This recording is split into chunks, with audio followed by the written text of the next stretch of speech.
What's going on, everyone? Welcome back to my YouTube channel. Yes, so today we are going to talk about my experience working as a housemaid or Hadama. In other words, house manager. If you want to put it nicely, house help. Yes, my first job in the Middle East was actually Kadama. And I'm gonna take you through my experience and how actually I ended up being Kadama or housemaid in the Middle East. So stay tuned and let's get started.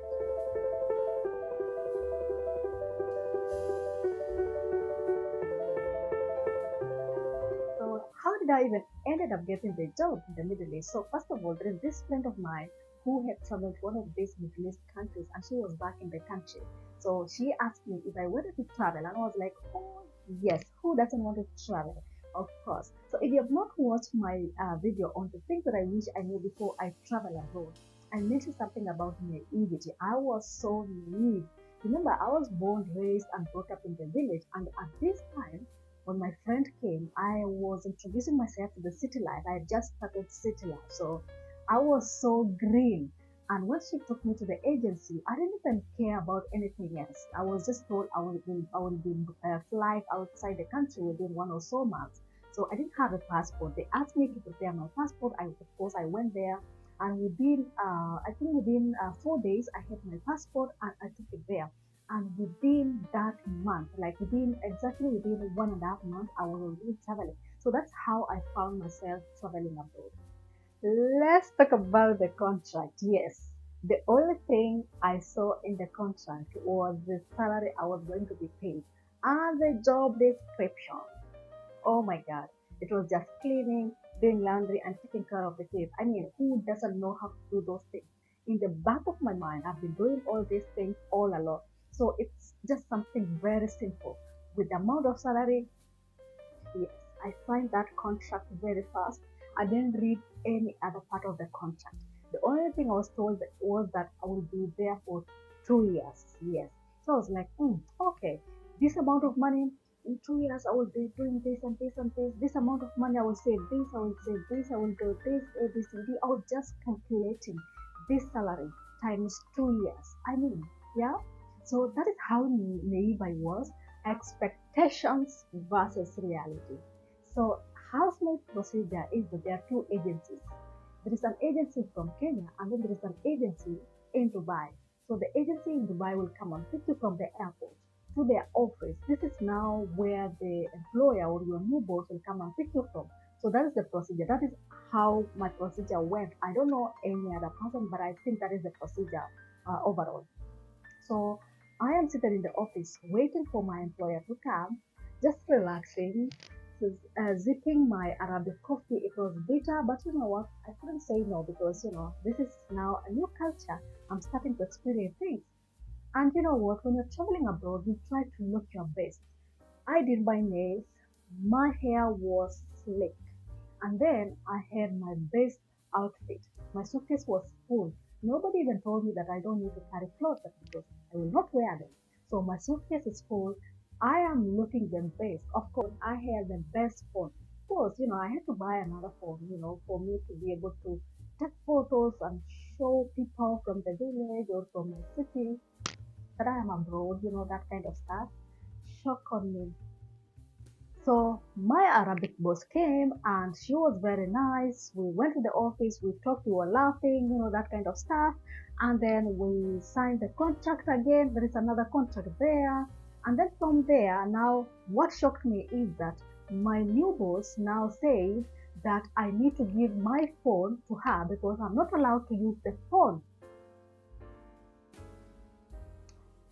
Yes, I gave out. In fact, I had two phones. I had an Android phone and I had my phone that I used to use before.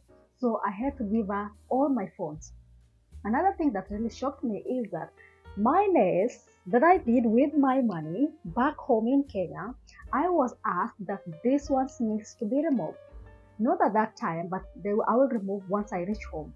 Yes, that is what happened. Actually, I removed immediately when I stepped in that house. I had to remove all my whatever. Let me tell you what happened the first day I arrived.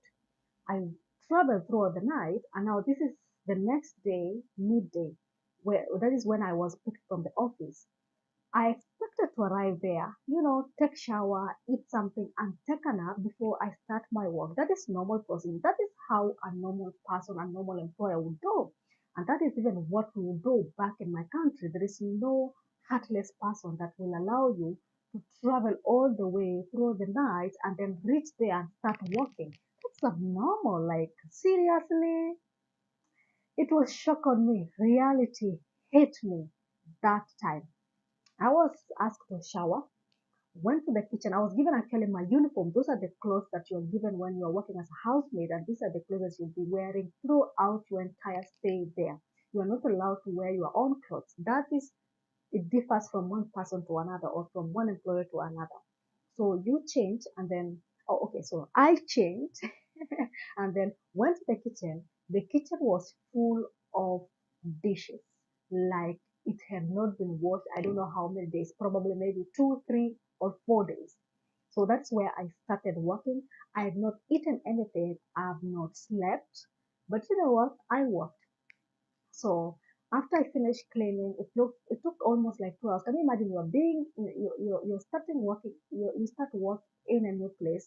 When you go to a new place, you feel like you are lost. You don't know where you are. So that is what happened. But you know what? I finished, and then from there, it was already around 4 o'clock. I was asked to clean out to arrange the sitting room. And then after that, I was given there is this long Arabic bread with cheese and black tea. That is my first meal that I ate. And then after that, I washed the coffee or the tea dishes. And then from there, I was asked now to take the kids. They had 2 kids to take the kids to play. That's like part of shower in the bathtub, but they have to play for a certain time. So I need to play with the kids. Can you imagine? I've not slept. This is the first day. Yeah, that was a red flag. Like for me, it was tiring. The first day, I got bored the first day. I was like, no way, I'm not gonna work like this.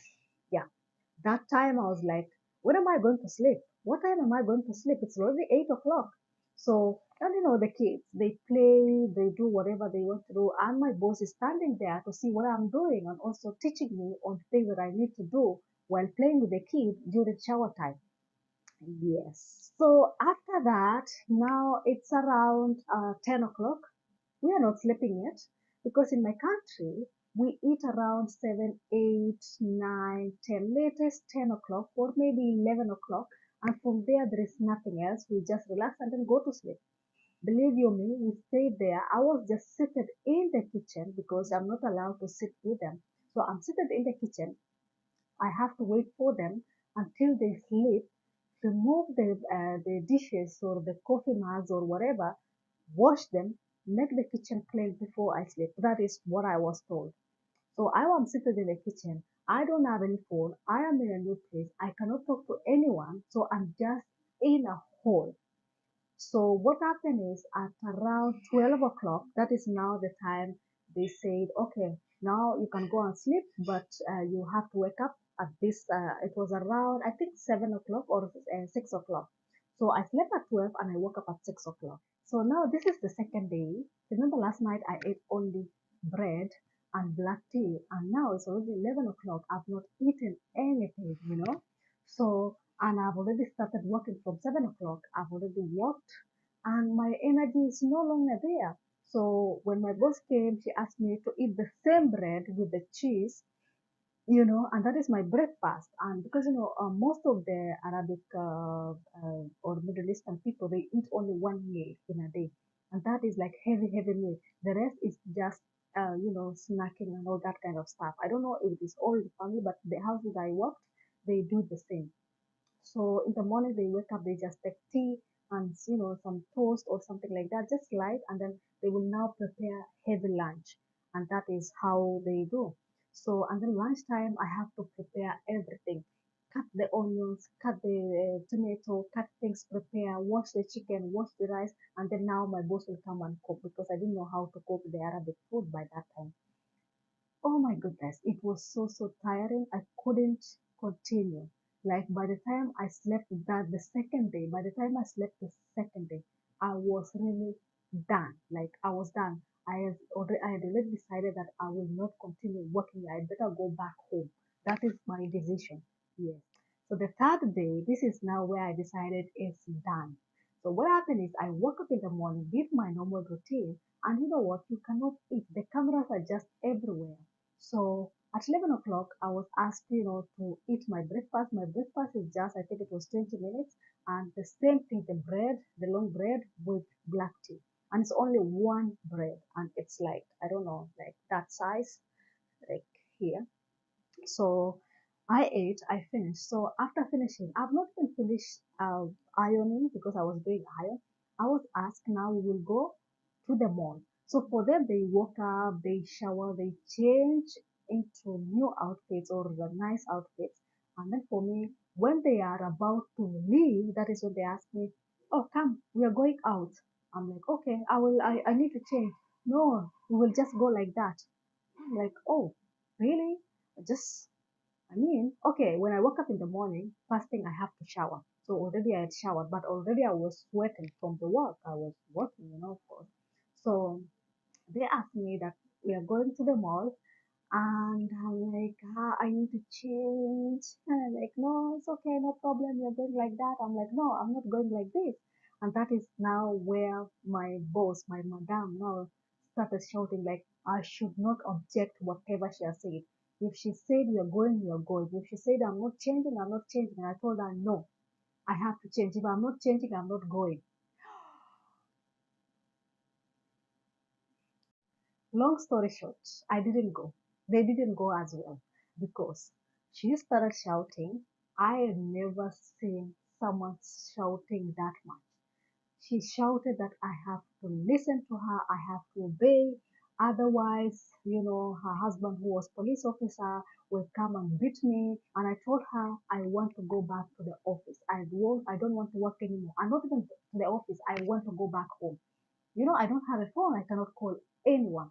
I wanted to call my agency in Nairobi, but I cannot because I don't have my phone. I'm still having my uniform. So now they called the agency in Dubai, the office now, and the agency called me, and then now he started shouting at me, and I told him, no, you cannot shout at me. I know what I'm doing, and I know what I want. And I just asked them, I change, and I go with them because I've not even rested, or they can go. I don't want to go. I can just stay at home. They can lock the door and leave me inside. I will not go anywhere. So no, they didn't go. So that day, we stayed in the house.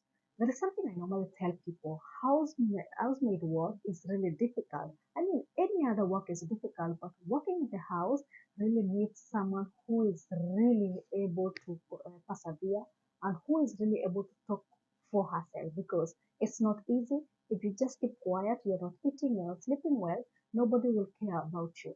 So, long story short, I went to my second employer and things did not work as well. And then I went to my third employer, and I think that is now where I finished my contract because my third employer was very nice. The family had one kid, and we really bonded very well.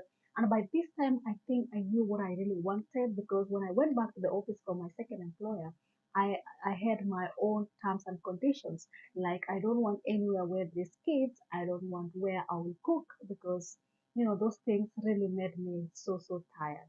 So guys, that is the end of my story on how I ended up being a housemaid or my experience being a housemaid. It's not an easy job. Any other job is difficult, but housemaid work, it really needs someone who can really persevere because I don't know really how I made it, but things do happen, situations do happen, and it makes us strong as we continue.